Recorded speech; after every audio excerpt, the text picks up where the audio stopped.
Change is all around us. How would you like to thrive in times like these? If you'd like to do that, you're in the right place. Welcome to the Remarkable Leadership Podcast. Are you ready? Let's go.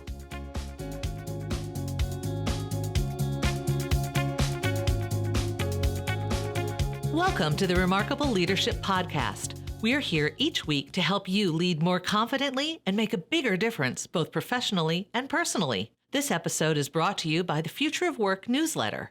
Every week, you'll get articles, resources, and tools that will help you, your team, and your organization be more successful in the ever-changing remote and hybrid work environment.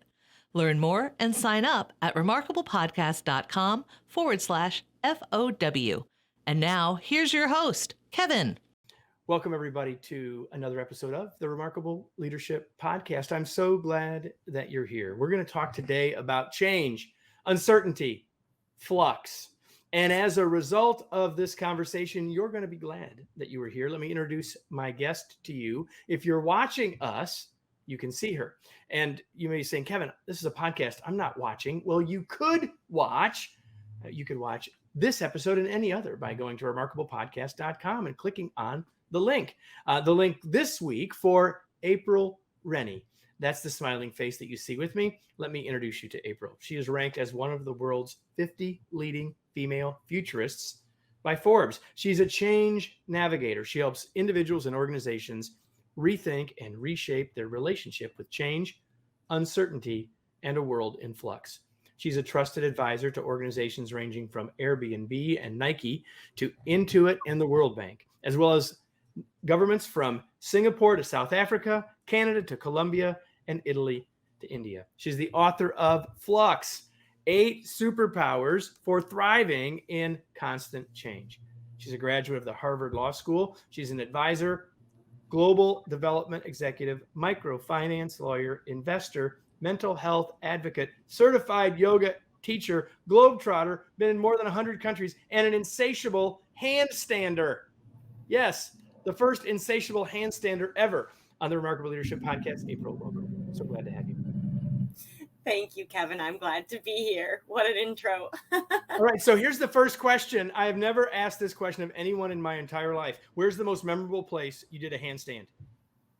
Oh, there are many, actually. Okay, I know. The most is always a hard question, right? So Yeah. give us a couple of interesting places you've done The handstands. pyramids of Giza, the Colosseum of Rome, inside the London Eye, Ferris wheel, on top of the Great Wall of China, Machu Picchu, like those. Okay, that's a pretty good list. Yeah, no, like all over on the equator, like smack on the equator where it says we're at the equator, on a surfboard, on top of a surfboard in the water in the Maldives.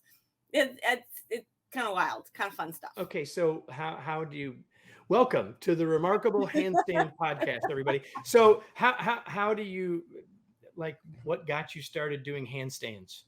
Yeah, well, interestingly, I mean, it relates a little bit to my views, certainly on change, but also on leadership. In fairness, I did gymnastics as a kid. And so I learned how to do handstands as a child. And then I think the kicker is that I never stopped doing them. And it was quite funny because I didn't think anything of it. I just kept doing handstands. It's not just arm strength, it's actually all core. And so it was just a way that I stayed fit. And then some decades later, I looked around and was like, all the people I was doing handstands with aren't doing handstands anymore. And then it became a thing.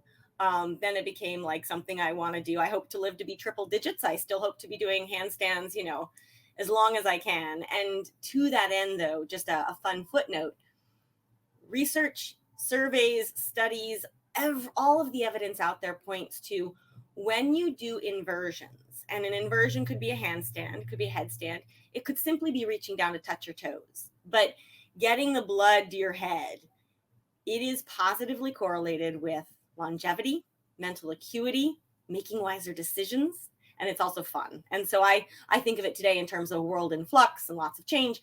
It's my upside down perspective on the world that actually helps me see things differently. So, April, in that introduction, there's a lot of stuff that you've done, and you've unpacked more of that by simply telling us some of the places that you've done handstands. And I know, and in the book, you unpack a good bit about your journey. And so I don't want us to spend a lot of time there, because everyone's going to go buy a copy of this book before we're all said and done. Flux, 8 Superpowers for Thriving in Constant Change. But tell us a little bit about how you ended up being a futurist. Like, how did you end up doing what you're doing now, April? Yeah. So I will try to keep it brief. It is interesting, though, because people think, oh, you wrote a book about 2020 and the pandemic. That's Flux, right? And I'm like, no, actually, the book, I'd been working on it since 2018. So it was 3 years in the writing, but more like 3 decades in the making. And a futurist isn't something I set out to be. You can now get degrees in it and whatnot. It was a gradual evolution of a very international career in which I was constantly peeling back the layers of what is going on here. Where is the future heading? But how do you and your organization fit into it? And I was doing that around the world. And so I was connecting these dots, taking insights from one place to a very different kind of place or different organization. And you do that long enough and you start to develop this sort of perspective on the world. So my role as a futurist, it draws on my legal training, my finance training. I'm pulling in all kinds of skills and viewpoints from everywhere. But as it relates to change, part of the one lens that I bring is this sense of the future, the futurist. Where are we heading, and how do we prepare? Also, this global lens of, gosh, so many different ways and cultures and societies, concepts we've developed as humans to understand and explain and talk about and think about change. There's so much we can learn from one another. But then also there's this piece that's not on my resume, but it very much factors into Flux. And this was sort of what I call my entry or baptism into Flux, which was my own lived experience with massive change and uncertainty. Right. And that goes back to when I was 20 and I was in college. Both of my parents died in a car accident. And, I realize I've just sort of put a hand grenade into our conversation. That's not my intention. I'm actually really joyful to be able to talk about it in this way, because at that point in my life, my whole future melted. Whatever I thought was going to happen, it just vanished. Right. And from that point forward, for me, it was, how do I rebuild my family? What do I do about my career? How do I deal with my grief and anxiety? But at the end of the day, it's this sense of, what do you do when you don't know what to do?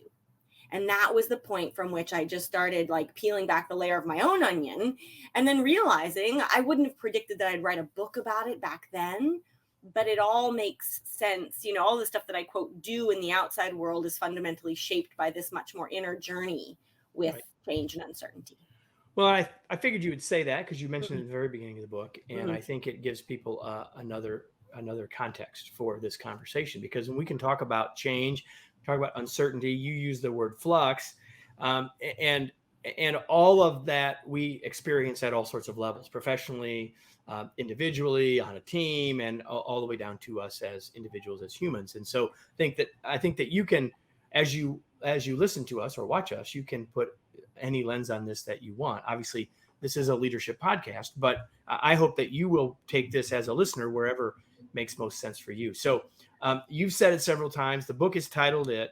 I've said it. Why Flux? Why that word? Lots of time and riffing and surveys and word games. It wasn't always Flux, but that emerged quite early. And one of the things I love most about the word is that it's actually both a noun and a verb. So flux as a noun means continuous change. It's how most people know it. The verb to flux means to learn to become fluid.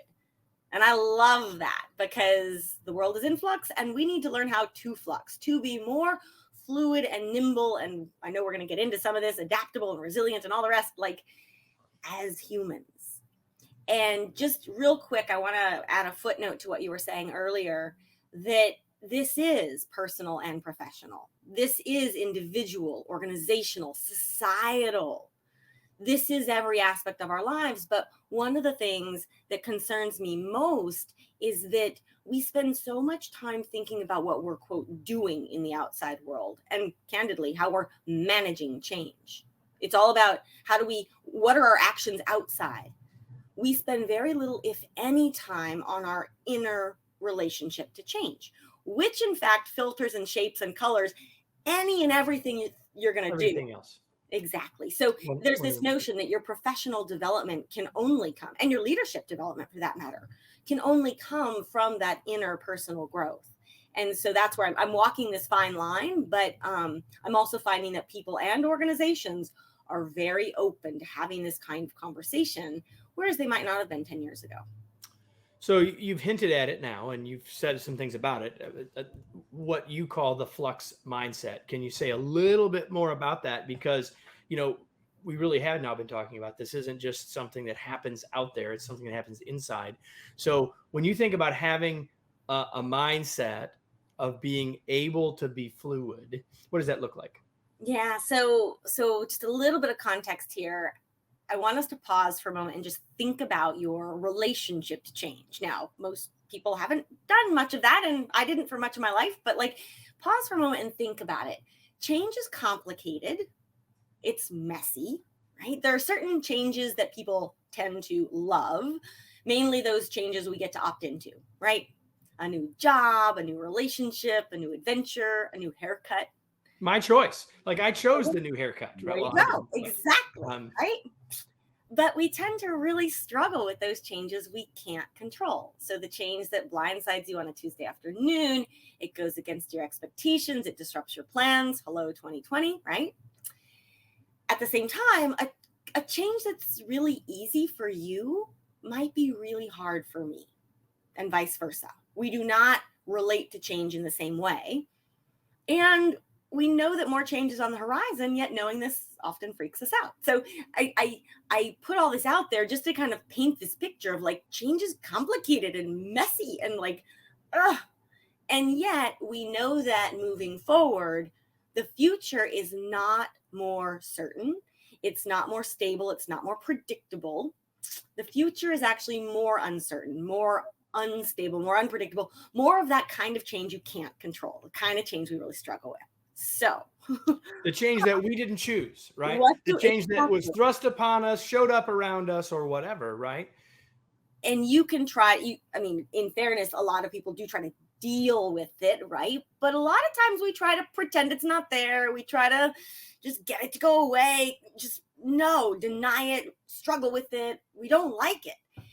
And if we're looking at a future in which there's more, not less of that, we have some work to do, but I would also frame that as we have an enormous opportunity to improve and upgrade our relationship to change, to be fit for a world in flux. And to do that requires opening a flux mindset, which at its most basic definition is the state of mindset, the ability to see all change. And here I mean good or bad, unexpected or unwelcomed, you name it, especially the kind of change we wish was not going to happen, the difficult stuff, to see it all as an opportunity to learn, to grow, and to improve.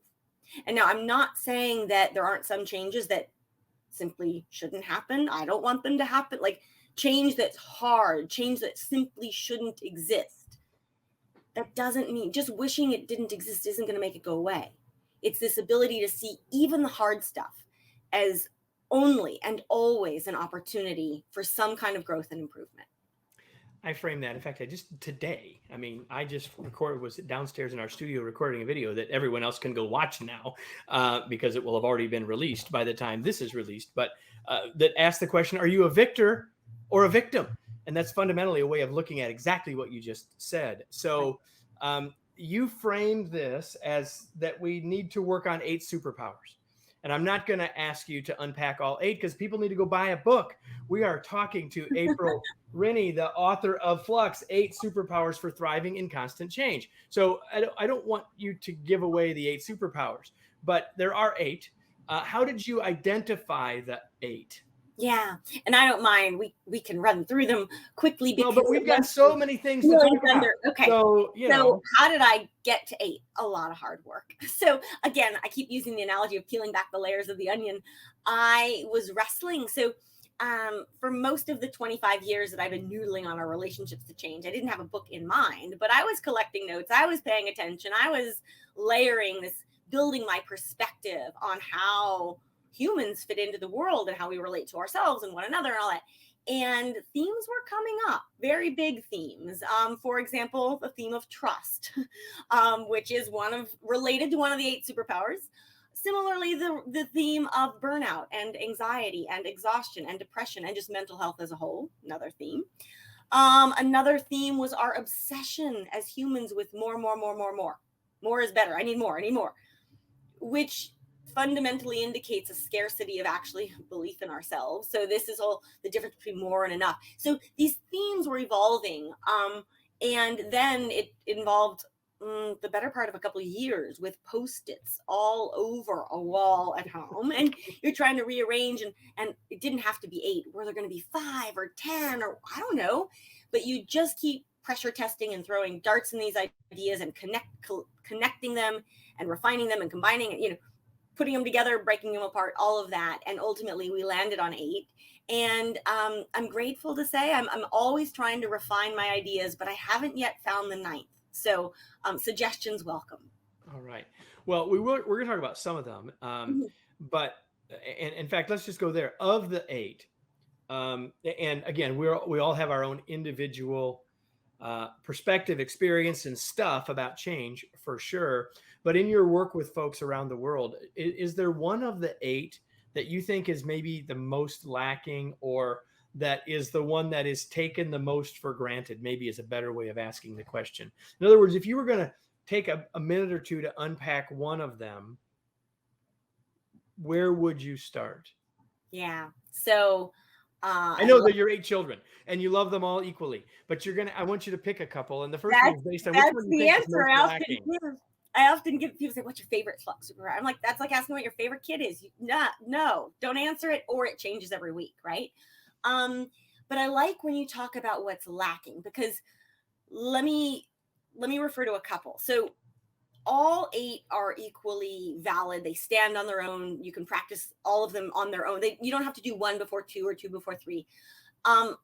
I don't have a favorite, but I often do say that the superpower, the one that fuels and powers more than any other, is actually the one I just referred to. Start with trust. So trust powers more around how we relate to change and navigate change well than any other. Now, I wouldn't necessarily say that means it's the most lacking. There are 2 that come to mind that are most lacking, and you can pick which one we go into first. The first one is see what's invisible, and that we are so focused on what we can see and what's visible. And for many people, what's visible is what has a price tag on it. And that is where we see value. We see visible value when we can put a price tag on something. We don't see invisible value. We don't see things we can't put value on, again, in a monetary sense. But that means that, dignity, integrity, love, respect, trust. These are all things that when you put a price tag on them, they actually, you lose their value. That is the one and I look at that. Tolerance, right? I mean, we start getting really, this goes really deep, really fast. The ability to see what's invisible is very much lacking in today's society. We are very over-indexed, I would say, on the material, physical, what can you see, but not doing so well on the invisible value, which my point is always, what do you need to navigate change well? You need to be able to see what's invisible. So I would start with that one, as well as the last superpower or the last chapter, which is let go of the future, which is all about our relationship to control, actually, and how humans, we really want to know what's going to happen. We want to predict and control the future, and that's A, not possible, and B, mostly getting us into, twisted up like a pretzel. And so we are lacking in our ability to let go of the things we can't control, let go of who we think we are so that we can sort of become who we're meant to be. That would be the other one that I would say is broadly lacking. This is a news flash, everybody. The futurist is saying we can't predict the future. Just saying, there might be irony there. Yes. But there's actually a line in that last chapter where you say that we should focus more on preparing for rather than predicting the future. So can we just talk about that for a second? Because I think that's, I'm not a futurist, but because I've written books, people think I should have an expert opinion, right? And so I'm actually often, especially in the area of the future of work, being asked to make predictions, and while I haven't ever said it the way you said it in the book, I'll probably borrow it and credit you in the future. But I'd like you to say a little bit more about that. Prepare for more than try to predict. Absolutely. It gets at this idea of control for sure, but say a little bit more about that. Absolutely. And I do have to sort of give you a nod. I have lost count of the number of people who are like, you're a futurist. You can't say let go of the future. And I love that. And I wanted to be first. No. And I like to say, hold on. Hear me out. Let me explain. Because, right, I actually think that futurists on the whole who convey that we can predict the future, any futurist who really understands the space realizes that's not the point at all. The point is to understand the many different possible future scenarios, and I'll come back to that in a minute. That's the heart of futurism, not saying that here it's this one. And this shift from predict to prepare. Yes. So we are by and large so, pardon my speech, hell-bent on needing to predict the future. Now, the future, singular. I need the future to go this way. It needs to go my way, and I'm going to do everything I can to make it go that way. Fine, legit. I get why you might be feeling that way. But let's be clear. I mean, we have deluded ourselves as humans, again, individually, collectively, into believing that we can control what's going to happen, whereas what we're really after is simply an illusion of control. So think about it. Neither you nor I nor anyone can predict the future. We can, however, prepare for many different possible futures. We cannot predict the exact outcome that's going to happen, but we can decide whether and how to contribute to an outcome we'd like to see. So there's this give and take, this push and pull. It's the idea of influence, not control, right? I don't control over it, but what can I do to influence it? Then having a picture of what you want to move toward, but then that puts us back in planning and preparing more than in predicting, right? Exactly. But what's interesting is that when you can make this shift from I need to predict and control the future, because what happens?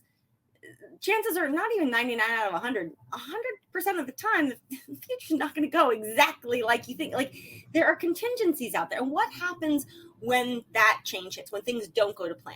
A lot of people unravel. They get anxious. Whatever, path they were on, they get knocked over. What do we do? They get not just anxious, but a lot of the time we see this happening in the workplace, right? You really wanted that job or that promotion. You don't get it. What do? Professional identity crisis. You lose it. And that's not helpful for you. That's not helpful for society. So this whole notion of predicting the future, when you can actually make that shift and say, whoa, I don't know, but I can prepare for many different possible futures, none of which is necessarily going to happen exactly as you've scripted it. But chances are very good that aspects of different scenarios will show up. You find that leads to a sense of peace, a sense of, whoa, I was so focused on this one thing having to happen. I had ruled out all of these other things that could happen. Some of them were actually even better than what I had in mind, right? So there's this freedom that comes from actually being able to let go. So I use the term not at all as a signal or a sign of failure or giving up. That's not what I mean when I say let go. I mean, let go of the future in order to let better futures emerge. It's actually, as I indicate, a superpower. So if we take that, everybody, and hook that back to where we started about a flux mindset.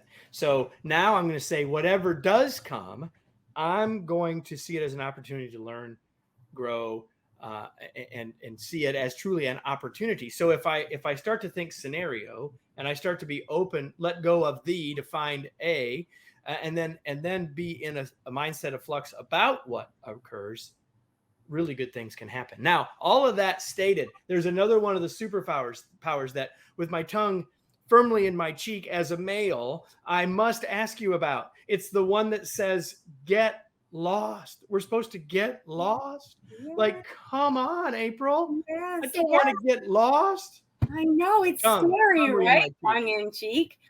Yes. So love that you bring this one up. Get lost. This is all about how do we stretch beyond our comfort zones and our relationship to the unknown.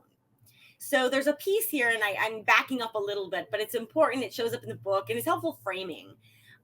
It's this notion of what I call our scripts. So our scripts, and it's part of our relationship to change, right? Our script are the stories and norms and narratives, what we tell ourselves about how the world is supposed to work and our role in it. And it's everything from, climb the ladder to money, make a bunch of money and you'll be successful, to study hard, get good grades, work, retire. I mean, there are lots of different aspects to our scripts, and everyone's script is different because everyone's life experience is different. But there are these narratives. It's like in the back of your mind. Think about what society tells us about getting lost. If you get lost, you have somehow failed. You have somehow lost your way. What do you mean? You're straight and narrow, again, related also to see what's invisible. Focus on what's straight ahead. Go after that goal. And if you don't get there, that somehow you've messed up. And yet, for each of the superpowers, and get lost is a great example, a world that is the characteristics, and here I'll bring in leadership directly, the characteristics of a great leader in a neat, tidy, orderly, predictable world look very different, almost 180, you could say, from a world that is constantly changing. So if you're a leader and you're told, get lost, you think, whoa, that's like weakness. That's like, why would I do that? Right? In a world that's constantly changing, in a world in flux, the ability to not just know how to get lost, but to relish being lost and to be completely comfortable, having no idea where you are, so to speak, disoriented, uprooted. That's what flux does. That is the superpower. So that's what I'm referring to. And this desire, this zest, actually, this eagerness to get truly, wholly lost, and to realize, it sounds a little bit trite, that's how you get found, but that also the ability to be comfortable in discomfort. It's the same one, the ability to let go, the ability to sort of hold that certain uncertainty and tension. All of these things are related, but that's what we're getting at with Get Lost. So one of the things I love about this book is that it teaches me new words. And my favorite word it taught me is this one. So cattywampus. What in the heck? Well, I mean, I know what it is now because I've read it on page 89, and it's about getting lost. And so I want you to talk about this because I think it's a truly, as you say, delightful word. Yeah. And new words give us new vistas. And so I want you to give us all this vista.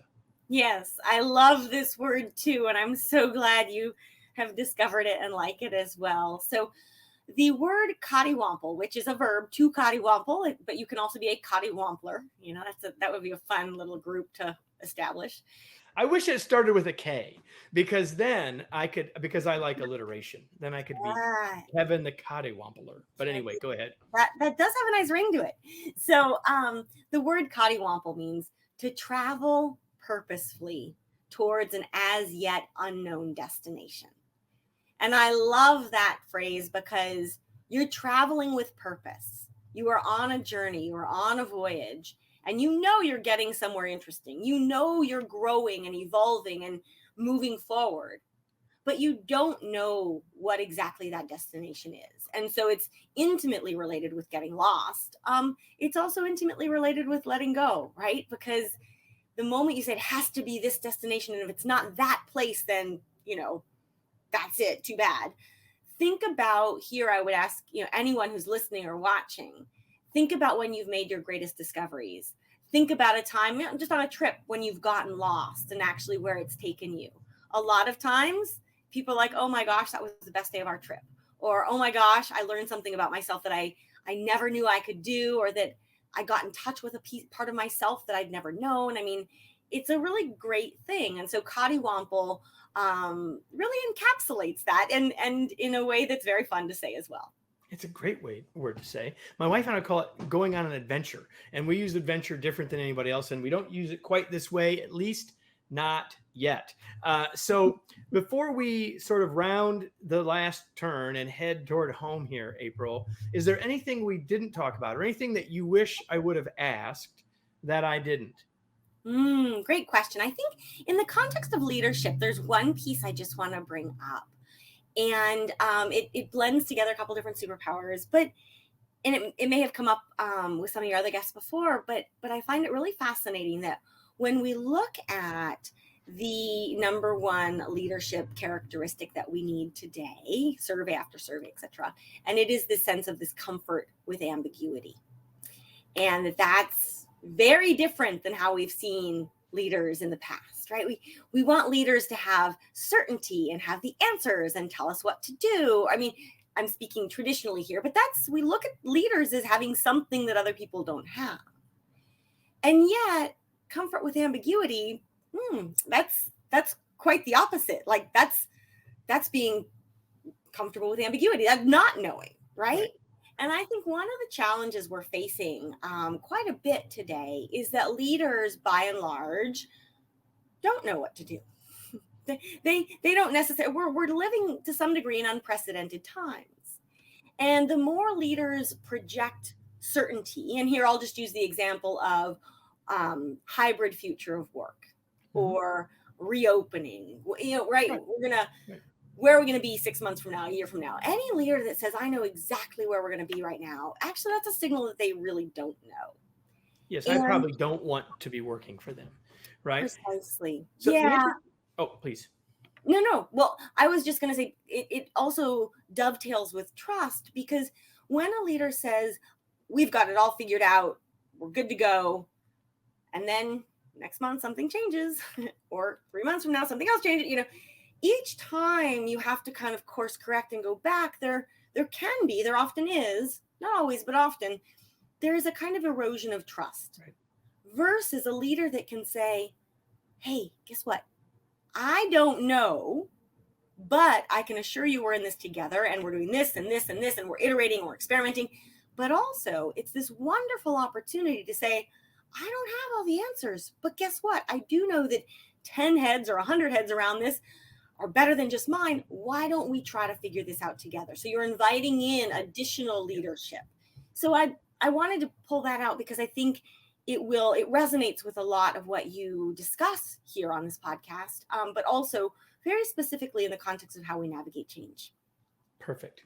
All right. I've got 3 more questions, and they are not about what we've just been talking about. Okay. The next one is, other than handstands, what do you do for fun?